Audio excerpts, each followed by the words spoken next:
युसुफ पठाण, प्रतिनिधी मालेगाव, नाशिक। आज दाभाडी येथील रोकडोबा हनुमान मंदिराच्या सभागृहात मालेगाव तालुक्यातील सर्व माध्यमांच्या सुमारे 650 शाळांचा मुख्याध्यापक आणि शिक्षण विभागातील प्रमुख अधिकाऱ्यांच्या उपस्थितीत शालेय शिक्षण मंत्री नामदार दादाजी भुसे यांच्या अध्यक्षतेखाली शैक्षणिक आढावा बैठक संपन्न झाली। बैठकीत शालेय शिक्षण मंत्री नामदार दादाजी भुसे यांनी उपस्थित मुख्याध्यापकांशी संवाद साधत प्रत्येक शाळेत दर्जेदार आणि नाविन्यपूर्ण शैक्षणिक उपक्रम राबवण्याच्या सूचना दिल्या।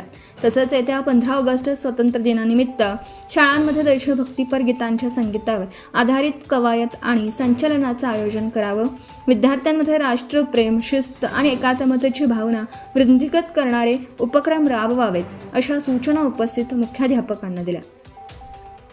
यावेळी शैक्षणिक उपक्रमांच्या प्रभावी अंमलबजावणी, विद्यार्थ्यांची उपस्थिती, गुणवत्ता वाढ आणि शाळांच्या प्रगती संदर्भात विविध विषयांचा सविस्तर आढावा घेण्यात आला। यावेळी मुख्याध्यापक, शिक्षण विभागाचे अधिकारी उपस्थित होते। Subscribe now and press the bell icon. Never miss an update.